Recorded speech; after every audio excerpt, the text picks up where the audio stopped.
CBS Radio Mystery Theater presents...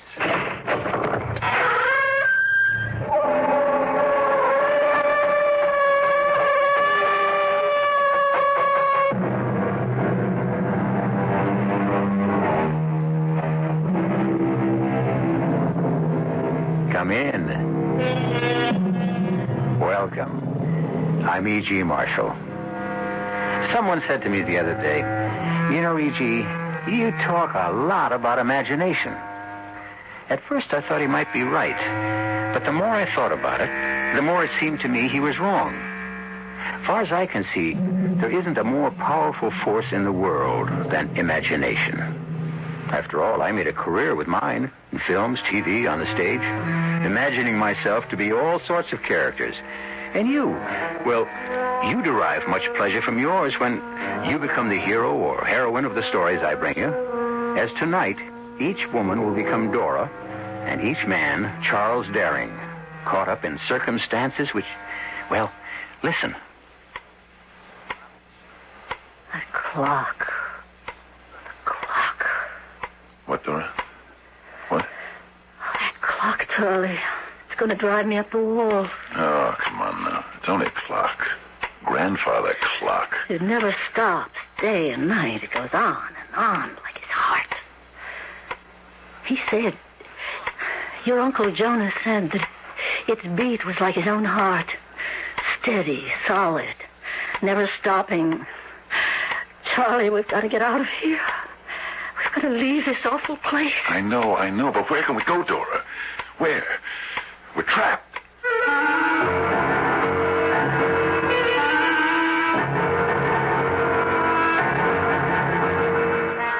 Our mystery drama, The Telltale Heart, was especially adapted from the Edgar Allan Poe classic for the Mystery Theater by George Lothar and stars Fred Gwynne. It is sponsored in part by Buick Motor Division and Sign-Off, the sinus medicines. I'll be back shortly with Act One.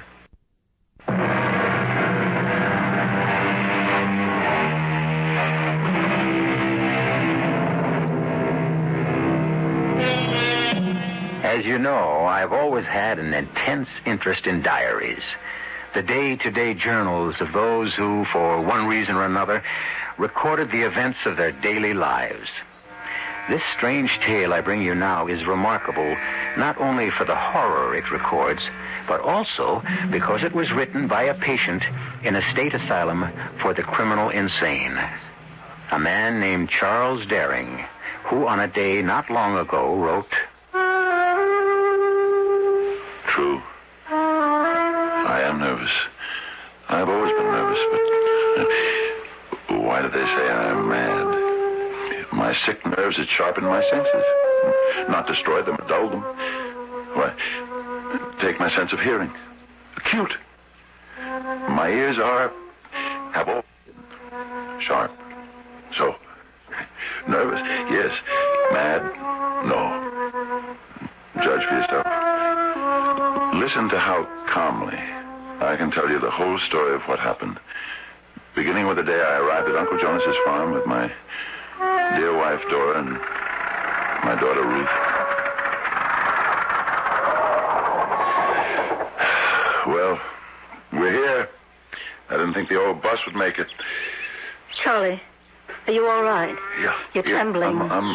I'm okay. I'm okay. Take one of your pills anyway. I'm okay. I said, Dora, I'm okay. I'm sorry.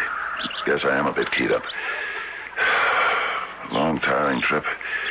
Near 14 hours. Worrying the car was going to break down, but I'm all right now. We're here. Looks lonely, Daddy. Real lonely. Oh, Ruthie, it's a roof over our heads till things get better. Hello there. Hello. Here at last, I see. I thought you'd never get here. Of course, you're little Charlie Daring, my nephew. All grown up now, though, huh? Hello, Uncle Jonas. Gosh, it's good to see you. And this beautiful young woman is your wife, Dora, huh? And this charming little girl, your daughter, Ruth. That's right. Well, come on in. our place is might run down, I'm afraid, but, well, you know, I'm not as young as I used to be, and being way out here in what's practically wilderness, it's hard to get help. Well, you'll have me now, Uncle Jonas. Yeah. Only, are you up to working, Charlie? You said in your letter you were sick. Reason you lost your job in the city and couldn't find another. Oh, well, now, about that... Oh, don't be embarrassed, boy. Out with it. Just tell me the truth of it. No. Better still. You tell me, Dora. Charlie isn't really sick. I mean, physically. He's as strong as any other man, and he's healthy, too. Only, it's his nerves, that's all. That's all? Well, that's a lot, ain't it? Well, no, not really. It's just that now and then he gets these terrible headaches that kind of knock him out, and he starts trembling and sweating, and it's kind of a cold sweat. Well, now, this sounds real bad. No, it isn't, Uncle Jonas. Honest. These attacks, they don't happen all the time. Not much, only now and then. And I've got these pills the doctor gave me, and, well, listen, you'll see. I'm going to earn our keep here, Uncle Jonas. Make you glad you took us in when we needed a roof over our heads. I'm a hard worker, Uncle Jonas. A real hard worker. Well, sure you are, Charlie. And I'm sure Dora is, too. Oh, yes. And Ruth. She looks like a good, strong girl for her age. And how old are you, Ruthie? 9, sir. 9 years old. My gracious, would you believe I'm 60 years older than you? Know what I've got it in mind for you to do? No, sir. Something you like. Feeding the chickens. Now, won't that be fun? Oh, yes, sir. Of course it will. And milking the cows. Well, I guess you'll have to learn how to do that, but old Uncle Jonas will show you. Oh, then there's the horses. Jake and Jenny use them for plowing, you know. You'll want to take care of them, feed them, clean their stalls, change their hay. Excuse me, Uncle Jonas. Yes, Charlie, yes? Ruth is a healthy girl, all right, strong for her age and all, but, well, all those chores, I think they might be just a bit too much for her. Oh, no, not at all. You're good, Charlie. Make a woman of her. Well, look, suppose I milk the cows. But you'll be out in the fields by that time, plowing, seeding, cultivating, getting the crops in and all like that. Oh, yeah. Well, I see. Dora will be so busy in the house, you know, cooking, washing, housework and such. Well, she won't have time for that, so... Oh, no. I got it all figured out, Charlie. You just leave it to me. Well, say now, the way you look, maybe you didn't mean it when you said you meant to work for your keep. Now, time for bed, so I better show you to your room. Bed? But the sun's only just gone down behind the mountain. Yeah, that's right. It gets dark fast this time of year.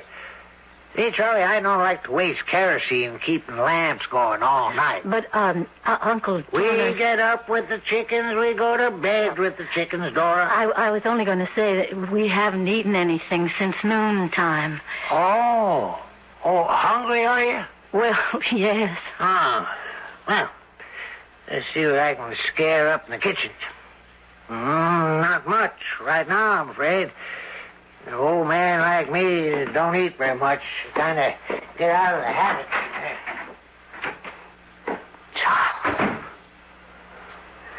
Charles, what have we got ourselves into? Sounds like he means to work us hard. To death, more like it. Charlie, I don't like your uncle. He scares me. Dora was right. As always, Uncle Jonas did mean to work us to death, or at least until we dropped.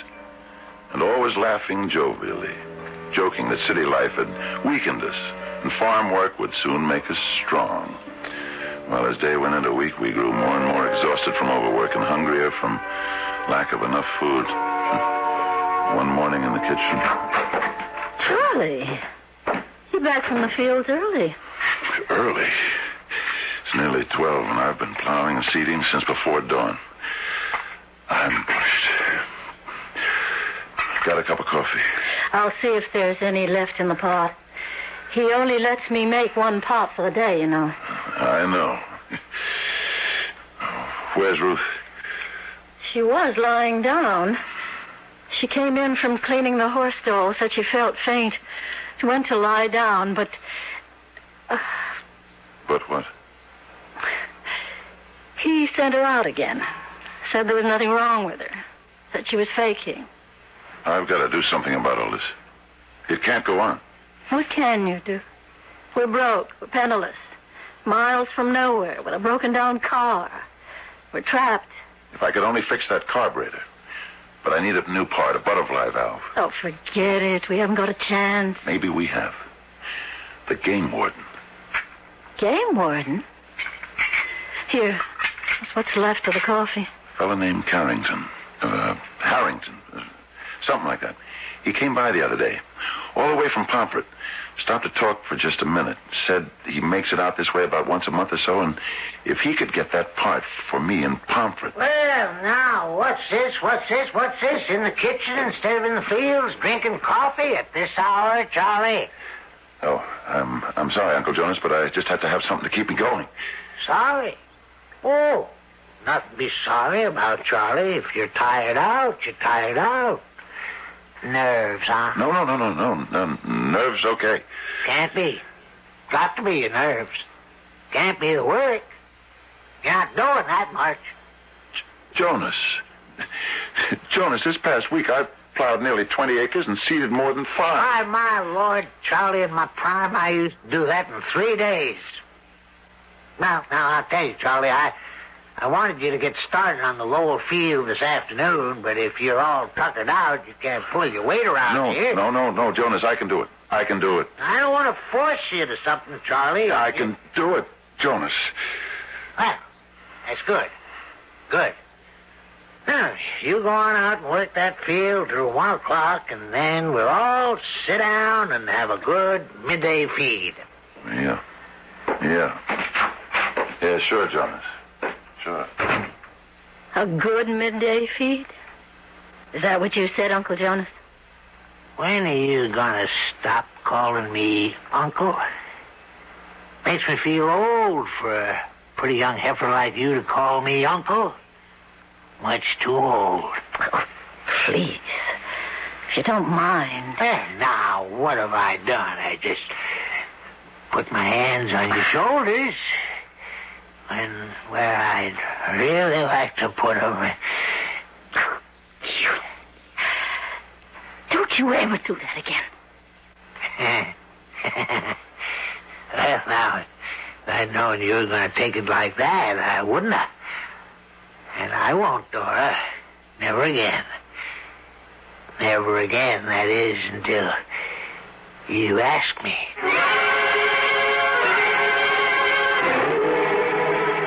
You're upset. You're all upset. Tell me what happened after I left. Tell me. Charlie, please. I've got to get supper on the table. What there is of it. Something happened between you and Jonas. What was it? Charlie, it was nothing. What was it? He tried to get fresh. What do you mean, get fresh? Charlie. I want to know. It isn't anything much. He just put his hands on my shoulder. And?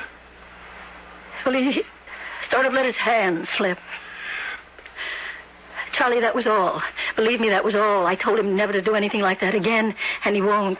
Charlie, believe me, he won't. Oh, he won't. I'll see to that. Where is he?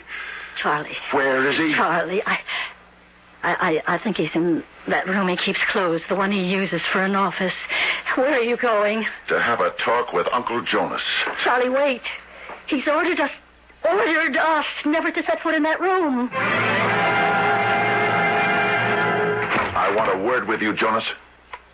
Having another attack of nerves, Charlie? Must be. Can't imagine you busting in here otherwise. You know why I'm here, and it isn't my nerves. Well, then what is it? What is it, Charlie? That clock. Charlie. That clock, the way it ticks. Oh, yeah. Everybody notices that. Everybody's ever been in this room, that is. It's more like a heartbeat, they say, huh? Strong, solid, full of life. Like my heartbeat. But that isn't what you come to talk about. You insulted my wife today. Insulted? You made advances, put your hands on her. And that was an insult? What do you call it? Well, compliment. To her beauty. Her female attraction. You dirty-minded, hypocritical... Charlie! Dora, what? Ruthie. And for a reason I didn't understand then, as I looked at Dora holding Ruth, my dead daughter, in her arms, I was aware only of the ticking of the clock.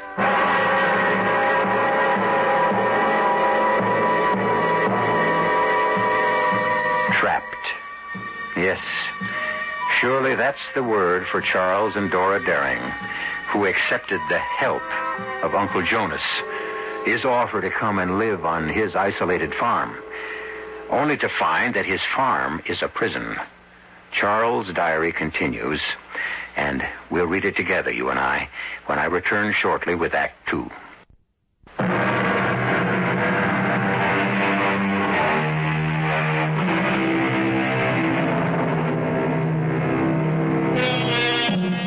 Dead. Only a word with little significance, really, unless spoken for the first time about someone you love. He is dead. She is dead. Then it hits you, the full impact of the word's terrible meaning. What do you do in that awful moment? How do you react? Some burst into tears, others are numbed into a silence. Whatever the emotion, it is deep and very personal, as was Charles Daring's. Perhaps even a curious reaction, born of his nervous condition, for he writes in the diary, And for a reason I didn't understand then, as I looked at Dora holding Ruth, my dead daughter, in her arms, I was aware only of the ticking of the clock. That huge grandfather clock in the room my uncle called his office. It grew louder and louder, filling, saturating the room with its beat. The beat that my uncle said was like the beat of his heart. Slow, steady, solid. And then, through the beating, as if from far off, I heard Dora's voice. Dead. She's dead, Charlie. Our little girl. No, Dora, you're mistaken. Here, let me take her in my arms. Ruthie. This is Daddy. Can you hear me, dear? Ruthie. Kid's dead. Anybody can see that. No, can't be. Charlie, dear. Give her to me. Let me take her. Yes. Put her on the bed in our room. Let her rest. Let her...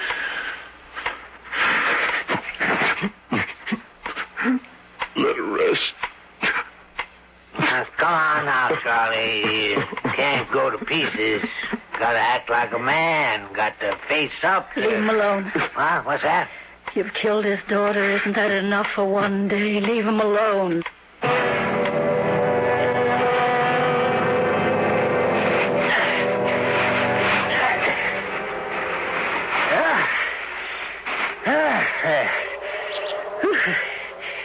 The grave's filled in at last. We better get back to the house. This wind cuts to the bone. Oh, the cow's due for milking, too. I guess you or Dora have to do that from now on. So, I might as well get started. Not before I say a few words. Over Ruthie. What? Oh, go ahead. Then you can get to the milking. The Lord is my shepherd. I shall not want. He maketh me to lie down in green pastures. He leadeth me beside the still waters. He restoreth my soul. He leadeth me in the paths of righteousness.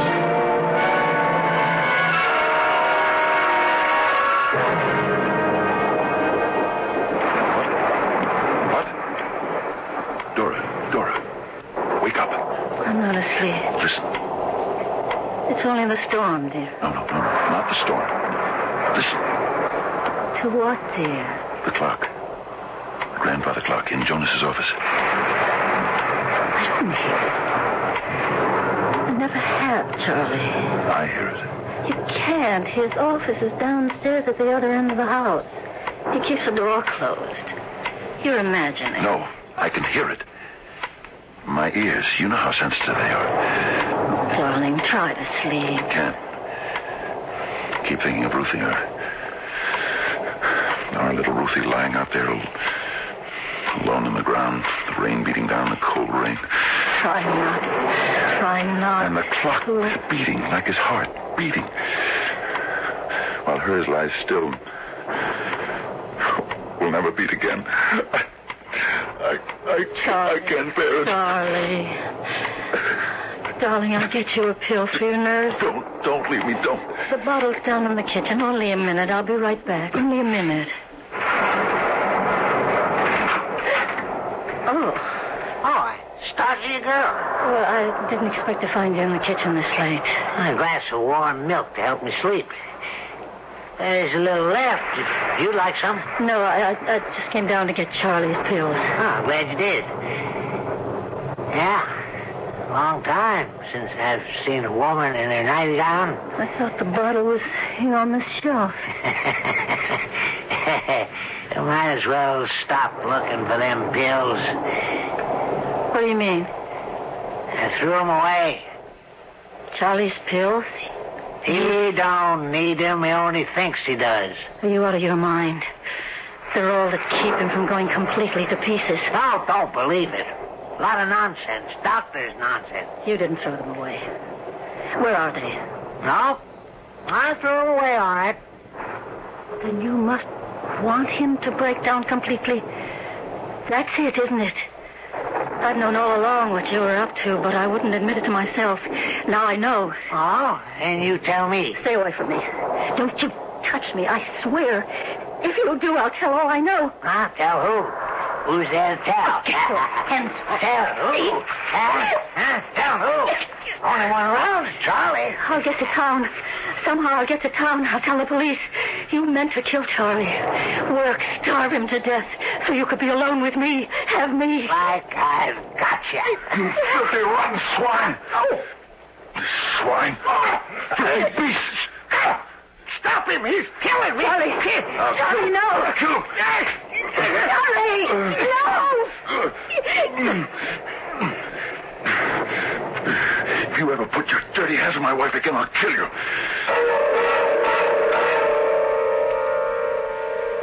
There was no sleep for us that night, Dora and me. And by the time dawn showed beyond the mountains, we'd come to a decision. Too late to save our beloved daughter, but in time to save ourselves. If I could somehow manage to fix the car. So, after the usual skimpy breakfast, a piece of unbuttered bread and a cup of weak coffee. What's all this? Charlie, what you up to? Getting Dora and me out of here. That's what I'm up to. Oh, now, come on. Hold on, Charlie. Hold on. Let's talk this over. There's none to talk over. I don't think I knew what I was doing, Charlie. I really don't think so. Well, you did it, and it wasn't the first time. I know. Starving us to death, working us to death. You killed Ruthie, you did. No. Charlie, you got to forgive me for what I've done without meaning to. You work us and starve us. I thought it was best for you. But I was wrong. And I admit it. And I ask you to forgive me. Well, Don't, Charlie. Don't do it. Oh, now, Dora. Don't you see what he's up to? If we leave, and we're leaving, he loses whatever work he can get out of you before you drop in your tracks. and he loses me. Now, girl, daughter. Don't you daughter me. Any woman could see through the likes of you. You'll kill him. That's why you threw away the pills he needs, and then you'll have me all to yourself. All alone. Out here in this forsaken wilderness. To do whatever you want with. Charlie, get that car running. If it's at all possible, get that car running.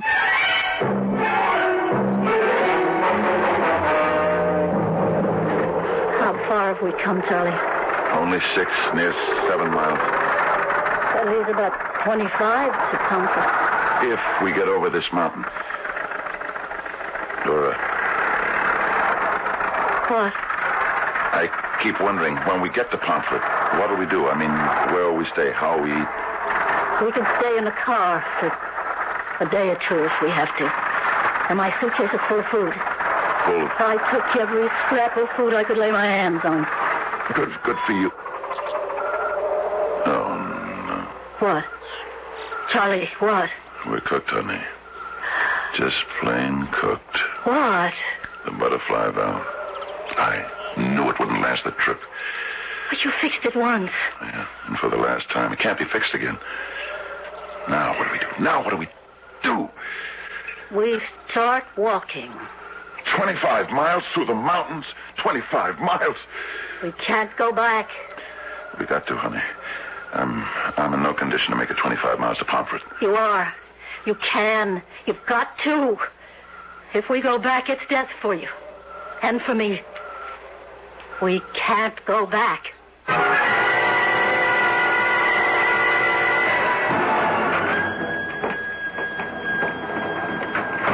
Who's there? Who's there? We come back. I figured you would. In fact, I knew you would.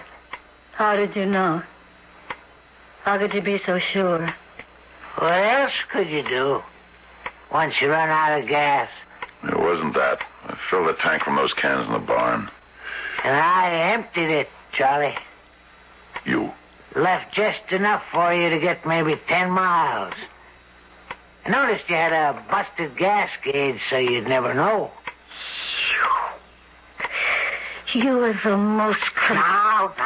I did it for your own good. You lying... What would you have done when you got to Pomfret? Charlie, why do you always stare at that clock? The ticking, it hurts my ears, my hearing, awful sensitive. Painful. Listen, I'm sorry about what happened before you left. We're going to change all that. We're going to be friends. Try to be, anyhow. Here, let's have a drink on it. A toast to the future. Our future together. After you, my dear. And Charlie, a glass for you. Oh, no, maybe before you drink it, but now, only if you won't mind, Charlie. You won't, will you? Mind what, Uncle Jonas? Milking the cows, feeding the chickens before night comes on. No, I don't mind. And now, daughter, a toast to us and our future together.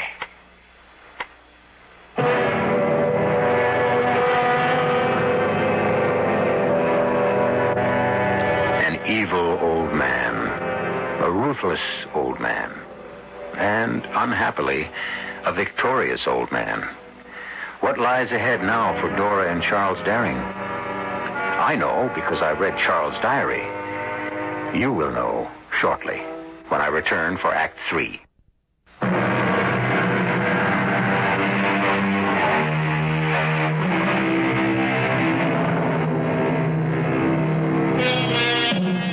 One wonders at times on the nature of evil.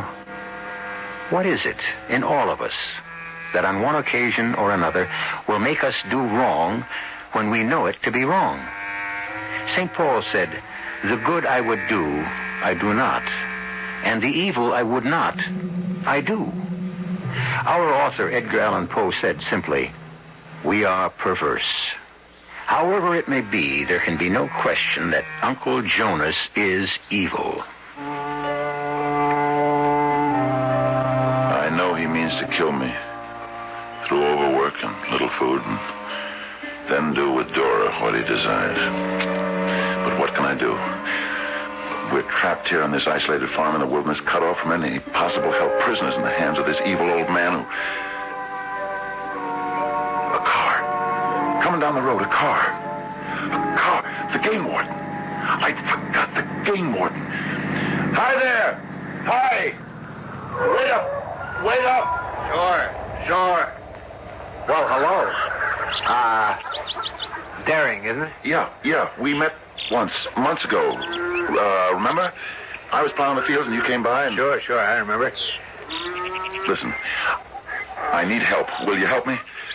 Well, if I can. We tried to get away from here, my wife and I, but our car broke down. Oh, is that your car, half blocking the road 6 miles or so back? Yeah. Carburetor went sour. I tried to fix it, but it didn't hold up. Well, there's not much I can do. I'm no mechanic. No, but you could pick up a carburetor for me in Pomfret, couldn't you? The next time you come out this way... Yeah, sure. I could do that, but... Well, you'll have a long wait. I don't come out this way more than once every other month, thereabouts. Oh, that's okay. I can wait, but will you do it? Sure, glad to. Charlie? Yeah? He wants to see you. Your uncle. All right. Coming. That your wife? Yeah. Oh, no wonder you want to get away from here. If I had a wife as pretty as yours, I wouldn't want her around that dirty old man here.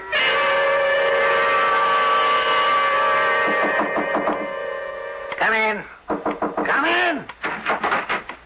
Well, where you been? I told Dora I wanted to see you 10 minutes ago. I was working in the barn. Working? You working? Look at me, damn it. Not at that clock. Always looking at that clock. Look at me when I talk to you. Yeah. I got to thinking. It's a waste of time, you trepsing back and forth from the fields to the house, from the barn to the house. So, from here on, I've decided you'll live in the barn. What? You can't do this. Dora and me can't live in the... I didn't say Dora. I said you. Me in the barn. And Dora here? That's right. Dora alone in this house with you? Never. Now, you listen to me. Never. You think I don't know what you're up to? Dora's told me everything. How you've been after her, forcing yourself on her. And if you think if you're alone in the house with her alone at night, you can get what you're after, never. Oh, yes. You fool. Don't you think I planned this from the beginning? From the day I got your sniveling letter begging me to take you in. And the day I laid eyes on her for the first time, I knew then that it was a good plan, and I'd go through with it. You... A simple plan, too. So simple it couldn't go wrong. Starve you, weaken you, work you into your grave. The way you worked Ruthie into hers... No, the child didn't matter one way or the other. It was you. It didn't matter. What? My little girl, my Ruthie, didn't matter. What? Here now. Wait a minute, child. You don't at me. You can't.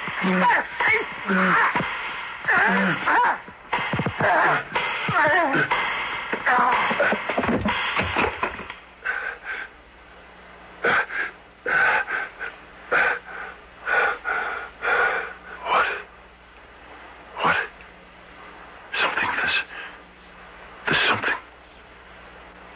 The clock. Stopped. Strange. Why so suddenly stopped? His heart. He said it was like the beating of his heart. It stopped. Would that mean... on the floor. Jonas, on the floor. Oh, my God.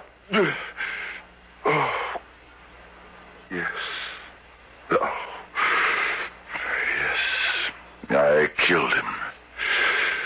Oh, God, I killed him. In my rage, I killed him. I am a murderer. I realized that I must do something to hide the body. But what? What? Where to hide it? If I tried to get out of the house into the barn, Dora might see me doing it. A chance I couldn't take.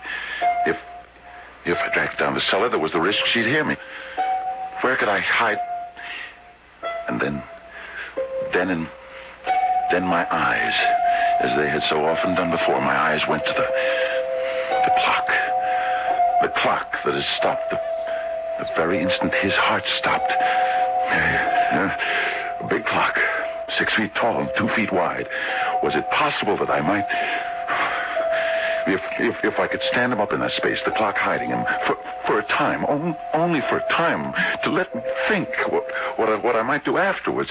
Yes, that is what I did.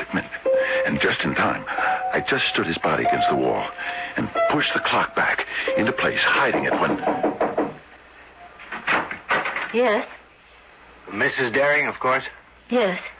I'm Game Warden Carrington. I'd like to talk to your husband. Oh, well, he's with his uncle just now. Could you wait? Well, I'm afraid not. I want to get back to Pomfret before nightfall. Uh-huh. Is it important? It is to your husband. Well, Uncle Jonas gets angry when... Well, follow me. Thank you. What is it? I'm sorry to interrupt. The game warden's here. He says he's got to see Charles. Got to see him right away. Oh. Hello, Warden. See about that carburetor, Daring. Oh? Look, I don't like talking to you. You peering through a door open to crack. Could I come in? No. Uncle Jonas doesn't allow anyone... Oh, that's all right. Come in. Where's Uncle Jonas? He went down to the barn. Be back in a little while. Oh. Well, I'll leave you and the warden together. Sit down, Warden. Oh, no. This'll just take a minute, and I'm in a hurry. I got to thinking about that carburetor. Carburetor. Yes. Carburetor. There's a good mechanic in Pomfret, Hutchinson. He could maybe rebuild it for you, save you some money. Oh. Well... you all right, Daring? Yes, only... Well, what is it? Why do you keep looking at that clock? It isn't going. Of course it isn't. Well, you can see that. The pendulum has stopped. Yes, and yet... about the carburetor... Well, I was going to suggest... But I want your permission first. Suggest I take the carburetor out of the car on my way back to Pomfret, you know? Yes, do that. Well, the trouble is, I haven't got the tools. Tools? Yes. Are you listening to me? Yes, I'm listening. I've got a couple of screwdrivers, but no wrench and no pliers, so I wondered if you might have what I need. Yes, Well, if you could let me have them, I'll stop by the car, get the carburetor out, and take it to Hutchinson and Pomfret. He'll have plenty of time to work on it, because I won't be coming back this way for another... Daring, what is it? You think you're clever, don't you, Warden? Well, that's a funny thing to say. Nothing clever about taking a carburetor out of the car. I don't mean that. You know I don't mean that. Well, what do you mean? The sound. You hear it as well as I do. You hear it. What are you talking about? The heartbeat. His heartbeat. It has to be that. The clock has stopped. Look. The clock has stopped, but the beat, the beat. You hear it. I don't hear anything. Liar. How could you not hear it? You didn't come about the carburetor. You knew I was going to do it. You saw it on my face when we talked out there today. You must have seen it. In my face. Even though I didn't know it. Well, no, what? Daring, have you gone mad? Saw what in your face? You were going to do what? Kill him. Kill him! Kill him! Hey! Well, what are you doing? Why are you pulling the clock away from that? Hey, look out! It's falling! See?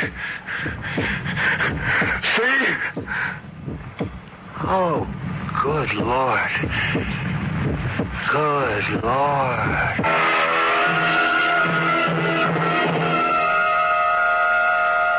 Charles, dear? You've come, Dora.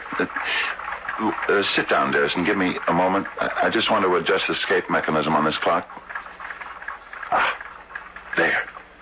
All fixed? All fixed. And they said it couldn't be done. If it can be done, you're the man to do it. Dr. Leonardo says you're a genius when it comes to fixing clocks. Goodness, you fixed just about every one in this whole... In the asylum. I know what it is, Dora, dear. I just don't know why I'm here. No matter, sweetheart. So long as you're happy. Oh, very, very. And you? I'm fine. And Ruthie? Little Ruthie. How's she? She couldn't be better, Charles. She sends her love. Give mine to her. Oh, dear. What, Charles? This escape mechanism. Still not working the way it should. If you'll excuse me, Dora.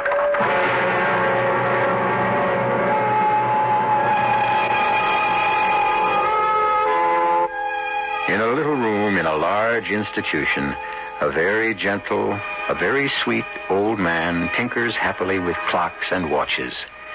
And an old lady, a very old but very attractive old lady, visits him weekly. He lives in another world, she in this. Small matter. Both are happy. I'll be back shortly.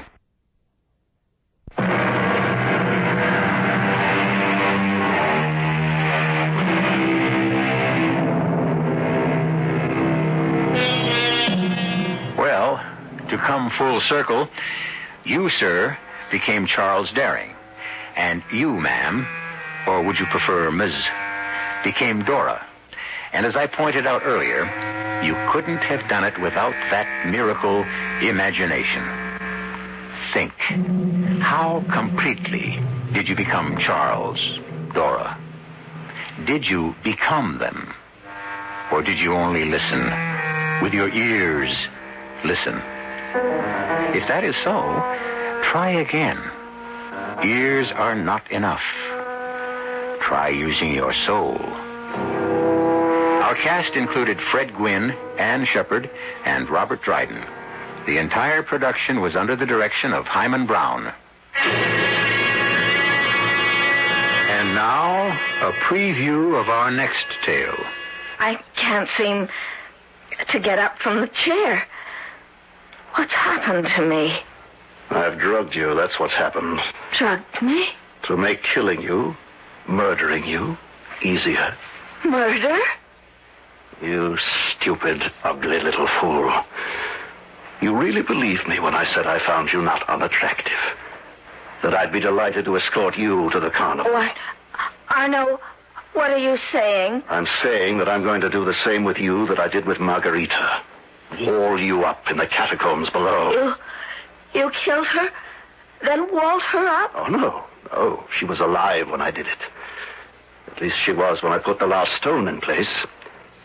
But she didn't last long after that, I'm sure. It couldn't have been more than an hour or so before she suffocated to death. Radio Mystery Theater was sponsored in part by Anheuser-Busch Incorporated, brewers of Budweiser. This is E.G. Marshall inviting you to return to our Mystery Theater for another adventure in the macabre. In the time before AT&T Fiber Internet. Shame! Shame! Shame! What did you do, love? I ran out of internet data. And they're making you shame walk. No, it's just how I feel. Shame! Shame! In the time after AT&T Fiber Internet. Nice to have unlimited internet data, right? Right. the dawn of a better internet era with AT&T Fiber. Limited availability in select areas. Check eligibility at att.com/getfiber. Restrictions apply.